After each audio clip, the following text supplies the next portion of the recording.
got Blood Moon Stompy first. Okay, so this is a deck that I don't think is very well positioned right now. There's just so many basics going around that I think that the Eldrazi Chalice decks are a little bit better positioned. So, Elves. Oh, baby. So do you want to talk about this matchup? Yeah. This works out well for us. This is actually not a great matchup for Elves, especially game one. And if you have no expectations to what, if he Blood Moons him here, it's kind of over, which he should. He should just, he shouldn't even play the Chalice of Void on one. He should just Blood Moon him. How do you feel about the Elves player blind leading with Bayou there, even though they already have a Dried? I don't like that. I think there is a lot of. Oh wow! Did he just draw a force off the top? No. I did see that. I think that's what happened. Okay. Oh, interesting. The Elves player is stacking his Dried Arbor with lands. The judge corrects him because that is not allowed by the rules. So yeah, this matchup. I guess Blood Moon is a little bit better against Elves than people think, right? So what's incredible is he plays the Chalice on one, and the Elves player still does not play the fetch land. That's kind of, I don't understand that.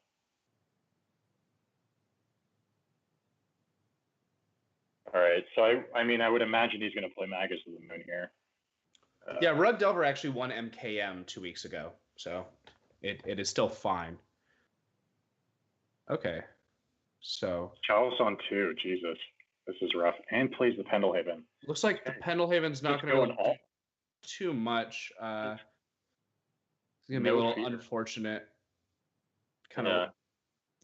Maybe eventually, if the Elves player had the basic forest now, it would. Well, so okay, if they had the other forest, they'd be able to natural order for Craterhoof and start getting damage in that way. So I don't understand. I understand having a Pendelhaven activation does not seem what you should be doing. You should be playing the Wooded Foothills and trying to fetch out as many basics as you can. So I don't know. I think that was a huge misplay by the Elves player. Oh, are you not watching the?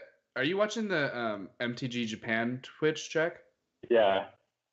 I guess our coverage is 5 seconds ahead of our stream. I don't know what we're supposed to do about that. Yeah, so if you go to MTG Japan, it's going to be it's ahead of the Twitch cast. Are you on the Twitch cast? Yeah. No, I'm on MTG Japan. So am I. Am I behind? No, I don't know. That's what Cliffy was saying. Oh. Yeah, your fraternity played a Wood Sweat Teeth. I just played a Chandra. Yeah, that's where I'm at too. Okay.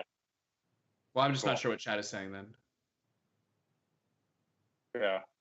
Okay, so it looks like this game's probably over. That's Chandra, I believe, can 0 to deal 1 damage to a creature, so I can't imagine the Elves player is going to be able to fight through this when all their creatures are going to get killed. I feel like the Elves player kind of blew it here. 9-1. So what's the best draw here? Probably a Reclamation Sage would probably be the best draw. Yeah, your Green Sun Zenith for Rec Sage, but even then, you're going to have a very tough time getting out of this lock. Yeah, sure. The old Chandra. That's a good point, Joe. Yeah.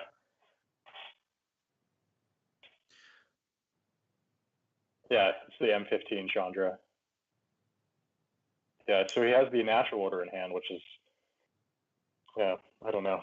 Interesting. Anuraag, I guess there's like a 5-second delay. So should we be watching your stream then to be able to? I don't understand. I don't think we can line that up, can we?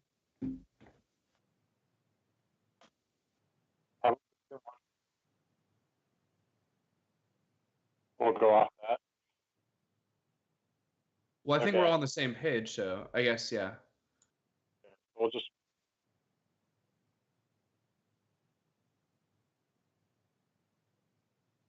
Yeah. So people are saying it's lined up for them. I think it's just Cliffy that's having issues. Yeah. Okay, so how do you think the Elves player is going to sideboard in this matchup, Jack? So the Elves player, Abrupt Decay and Assassin's Trophy should come in. If he's playing anything like Progenitus, he should try to bring that in. So he has like a huge threat that he can kind of land with almost no board, because Chalice is going to slow him down. Oh, goodness. Experimental Frenzies. Yeah. Interesting card. We were just talking about that card. Very spicy. Yeah. So that looks like I don't know the name of that card. But what it does is give an artifact the ability to tap and deal 2 damage to something, from what I understand. Yeah, that's right.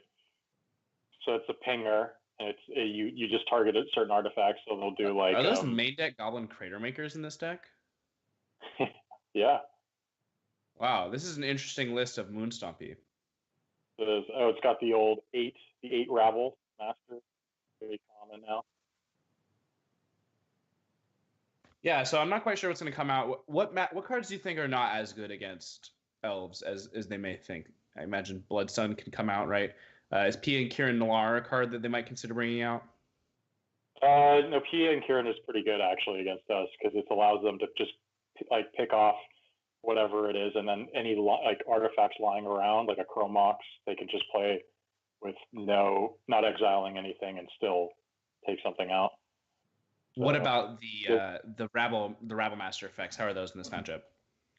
So you do still need a clock, so I could see if you would shave on that. So see what he didn't bring in. So he didn't bring in the last Snaring Bridge, which is kind of interesting. I would assume, is Sorcerer's Spyglass usually a main deck card? I don't think so, no. Oh, okay. So, I mean, from the Elf side, you'd want an Assassin's Trophy. You'd usually cut almost all the glimpses for my case, because I just think a lot of the times you're getting locked out by a Chalice or a Blood Moon, so you're not really able to produce the amount of green mana you need to be able to fire off like a very lengthy glimpse for a bunch of value or any cards at all. And Chalice for one's obviously going to be a common card play in this matchup. Right. So maybe you want to go more on the Wirewood Symbiote plan with Elvish Visionary, or just like you said, try to get a natural order out, a quick creature. Right. So like Progenitus, this is where Progenitus shines, and this is where we've had like a lot of discussion in the Elves Discord as to whether or not you should be playing Progenitus. And I think when you get into these Chalice of the Void type decks, you want something that is very balmy, like even Archon of Valor's Reach would be good in being able to have like a threat that you can play with no board.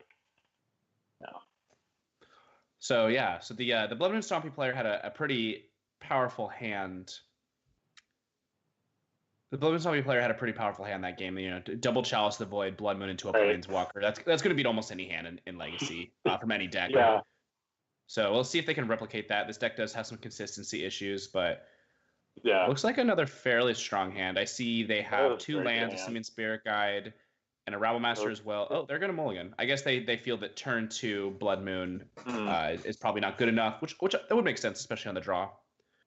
Okay, yeah, it's interesting. I guess you really want Chalice, right? Yeah, probably seeking a Soul Land and a Chalice, or a little bit more faster if they can go turn 1 Rabble Master. Yeah. So I'd be interested to see what the Elves player keeps, because there's like a certain, whether or not you want to keep the hand that has a basic force and a bunch of 1-drops, or if you think you can dodge that. Yeah. I've always felt when you play against these prison decks, you can't really afford to mulligan too heavily, because they're so inconsistent that I've always felt when playing combo decks against these prison decks, you kind of just have to make them have it sometimes and have your answers in your deck. But mulliganing to something that beats it. This looks like a fairly strong hand. So that's a good hand. Oh, that's kind of awkward, actually. The crop rotation's not great. They would rather it be another land, and there's not an elf that makes mana. So he's at 6.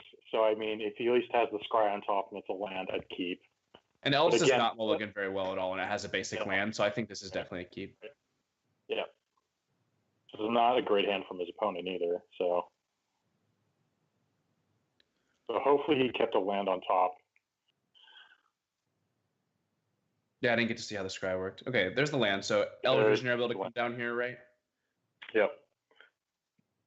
And again, this is where I think the glimpse is not like as powerful. I mean, yes, he has a crop rotation in hand, so he can go find himself, which is great actually here, because he can go to get the 2nd basic forest, which allows you to cast natural order under stuff like. Oh, good point. Yeah. So I was just in my mind, I always think of crop rotation for a Cradle or Pendlehaven. That's not going to do anything here. Right. But be able to crop rotation for the 2nd forest is going to be great here. Yeah, that's really what he needs. So. Because this Visionary able to draw another card. Right. Well, I wouldn't even. I don't know if you play the Visionary here. Maybe you do. I don't know. What are the other options? Would you maybe just hold up?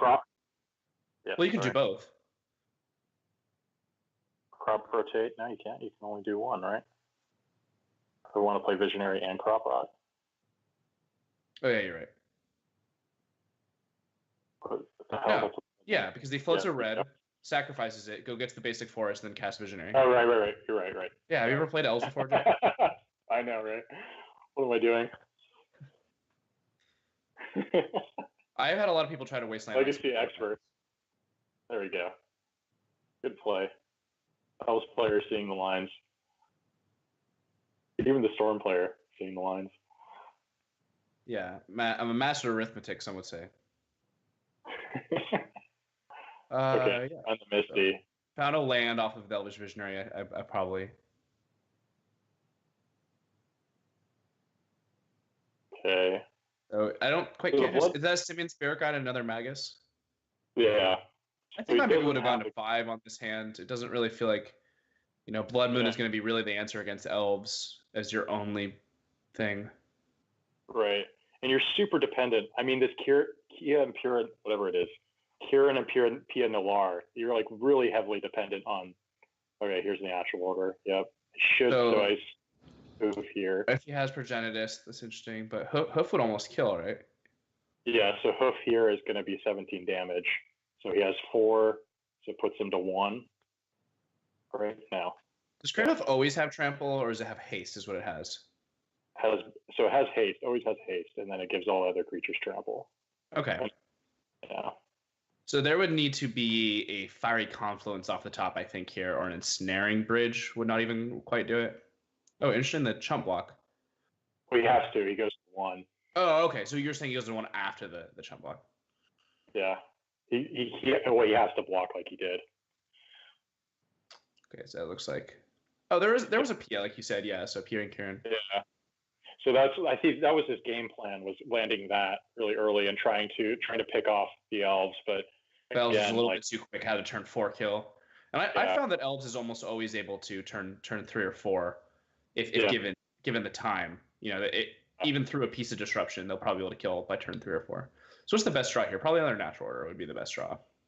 Right. Well, yeah, of course. But I mean, this is actually glimpse. Yeah, I mean, it looks like he's probably gonna be able to glimpse off here. Yeah. Oh, yeah. Right.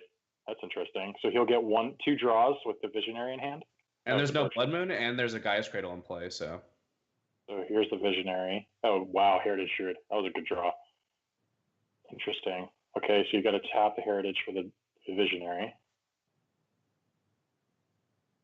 Oh, he has no Blood Moon. Right. Oh, yeah. This is over. Still has a land drop floating and just drew another Cradle. So it's going to be cards, not mana limitation here. So yeah. There is still a chance that it could be a whiff, and there could be a Fiery Confluence off the top. But I think that Kuya would be able to sandbag enough Elves. Yeah, and he's got Green Sun Zenith, and there's the second Cradle. Yeah, here's going to come let's see so this will be interesting as to whether or not he has something like Progenitus. But I'm guessing he doesn't if he's paying. Yeah, he's paying. You see the Apprentice got brought in. I wonder if they are playing any Assassin's Trophies, which is a card I think is pretty good. So there's 2 Hoofs. Okay, cool. So he doesn't have any of the big targets because you would normally bring in Progenitus. Yeah, the Elves player definitely seems very proficient. When he's glimpsing, yeah. Played really fast. Yes. I have heard that a lot of Japanese players play very quickly. I know a lot of Japanese pros are famous for playing very quickly, which is... So I would actually find that kind of frustrating being on the other side of the table, especially with Elves, right? You'd have to make it very distinct. You know which creatures are summoning sick, and then which creatures are actually on the battlefield, and as well as like the whole mana situation.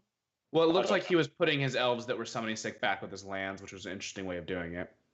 Right, but like you want to be vigilant in that your opponent is not adding extra mana, right? Because there is a point where he could just not. Oh, wow, he brought out the Trinispheres, which is no. This is what's in. Okay. Yeah, I do think that Elves is one of those decks that is the easiest to kind of fudge your mana with.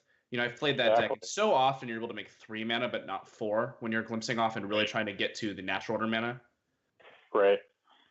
Oh, there's a crawl space. Yeah. There's a what? Sorry. Is there a crawl space? A crawl space? What does that card do? I just did it in the chat. No more than 2 creatures. Interesting. No more than 2 creatures can attack you each combat. Haven't seen that card before. That seems just worse than Ensnaring Bridge probably in this game. It's got to be the 5th Ensnaring Bridge, right? Okay, so now they're thinking maybe all of the Blood Moons come out because they were so ineffective that game. I think that's incorrect.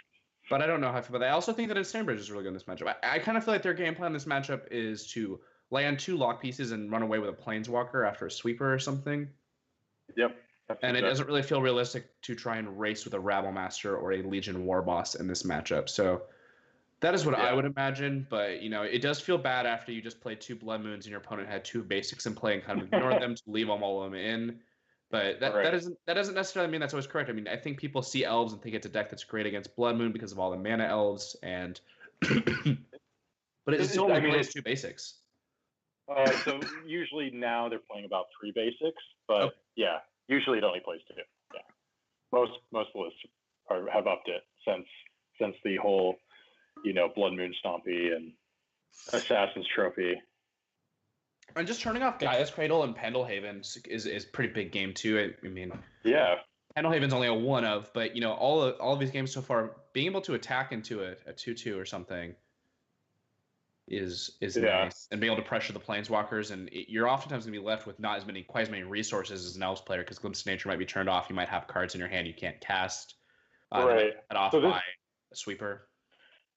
Right. So this is where I would think on the draw you would definitely want to cut Glimpse, because the likelihood of your opponent going turn 1 Chalice is, I mean, obviously this is a very draw dependent matchup, right? Whoever goes first. And so having that turn 1 Chalice is going to cut off a huge portion of your deck. And so I would try to limit your exposure to that by cutting things like Glimpse in this case. Yeah. Probably, against these resource denial decks, it can be hard to ever fully combo off, or you might need to kind of limp in there with some leftover Elves and a natural order for not quite lethal like we saw last game. That hand had no lands. So we're looking at this hand here. It doesn't have a basic land. Yeah, this is risky. This is where you get. Is that a Priest of Titania? So he's got. Holy shit, that's spicy. I think I would keep that hand. Oh no, he's gonna mulligan. If only he had known the Blood Moons came out, because that hand would be amazing. The thing is in order to beat that, to beat Blood Moon, you need to have one of your 2 of forests in your opening hand, and I think that Elves is a deck that mulligans poorly enough. It mulligans very poorly. That, especially when you can't Glimpse and things like that, that I don't think you can really afford to mulligan to a 2 of here. And that hand was going to be fine. I guess it wasn't going to be good against Chalice either, but you had an Abrupt Decay, and you figure you'll probably be able to draw something eventually. So this is like looking. Oh my God, poor Blood. Okay, do you keep this? That's a good question. Oh God. If you didn't keep that last hand, it's like, are you really going to keep this? I mean, I feel like you have to keep this as an Elves player. You can't. Going to 5 is just so bad. Yeah, I mean, that's, again, with resource-based combo decks, I'm just a fan of any hand that you think can play Magic, you need to keep. And against these prison decks, you need to kind of hope that they just don't have their thing on turn 1. The Moon Stompy deck is not nearly as consistent, I find, as the Eldrazi decks is playing of turn 1 Thorn or Chalice, because it has a lot of 3-mana impact cards. So I wonder if so in this case, you do lead on Arbor, Cliffy. You want, because the likelihood of them having something like a Braid to kill off the Arbor is so low that you gain so much more in terms of tempo. So I would probably lead on Arbor, but I'm a greedier player than most, and so he does. Yeah. So it's gonna be a Chalice for one. Yeah. Which will be okay. I think there's an Elvish Visionary. I mean, it's not okay. It sucks, but there's a Glimpse of Nature, or not a Glimpse of Nature. There's a Green Sun's to be able to find Reclamation Sage as early as next turn, possibly. Yep. The Dried Arbor should be moved up again with the creatures. Yeah.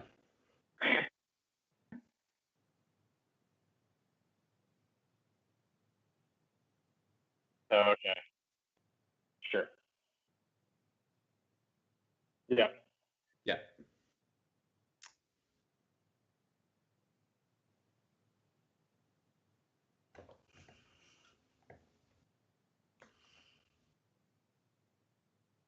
All right, so Blood Moon Stompy players in the tank. Yeah, I wonder what options they have here. I see a Trinisphere in their hand. I don't know if they have... So they have a Chrome Mox. I think they're trying to decide what to imprint on the Chrome Mox. Looks like a Legion War Boss. And they opt to go with a Goblin Crater Maker and kill the Dryad Arbor rather than play a Trinisphere. So that's going to be pretty devastating to this Elves player. So if I was the Elves player here, oh man, you can't even Green Sun for Dryad Arbor. That's awkward. Yeah, he's in a very bad position. I do see an Abrupt Decay in their hand, but I think this is going to not go very well for the Elves player if there is a follow-up threat in the Mon-Red Prism player's hand. There's another 1-drop. Sure. Yeah.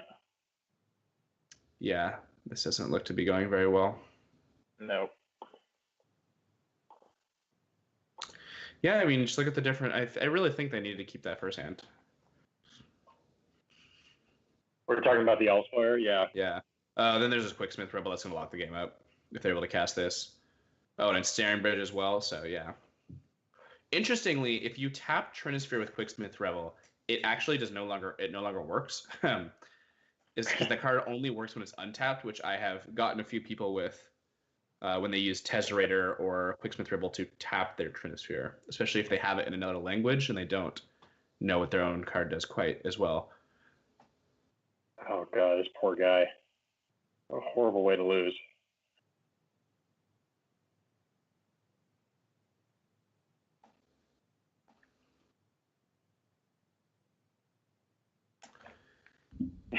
Yeah. These prison decks can be pretty frustrating to play against because you're both kind of just sitting there for a while. Right. You're so dependent off your draws, so especially with Elves. Yep. I would imagine Chandra actually comes down here. I think they're still a mana short of casting anything, right? No, he just exiled the Spirit Guide. Oh, okay. I think I would do the Quicksmith. I guess you could Chandra minus and the game's over. Yeah. Either way, the game is over. It doesn't really matter. Yep. Yeah, Elves players would have to draw, like... That's nice. Yeah, screw Elves, too. Yeah, you'd have to draw a lot of cards, like a lot of lands running to try to get out of this, and yeah, he's not doing it. Yep, this one's over. So interesting to see Blood Moon Stompy, right, Cyrus? Yeah, I didn't think this deck was necessarily very well positioned, but if there is a lot of Eldrazi, a lot of Turbo Depths, this deck is going to do pretty well. And even this deck's best draws beat anything. It can go turn 1 Rival Master, turn 2 Rival Master. I mean, turn 1 Blood Moon is still going to beat anything. Even if you have basics in your deck, it's still going to be very good often. Okay, so right. Cavernous Souls off the top actually maybe gives this Elves player a chance to get back in the game. No, there's a Trinisphere in play. You can't cast anything, yeah. It's over, yeah. He's going to come to Quicksmith Rebel. And I still just really think that one of the ways that you lose to these prison decks or fast combo decks is too aggressively mulliganing. And I think that kind of happened here where you have to think, how likely am I even to really hit my basic land or my removal spell? And, I think a lot of the times if you really want to beat these decks, you just have to hope they're not going to have it for a turn or two. And so often they don't, because they part of these decks, they have an inherent inconsistency problem. And you don't want to lose to your own deck. So. Right. So I find interesting. Okay, so now he scoops them up. I was going to say. So it looks like the Blood Moon Stompy player, I forget their name already, is going to go to 10-1, while the Elves player will be 9-1.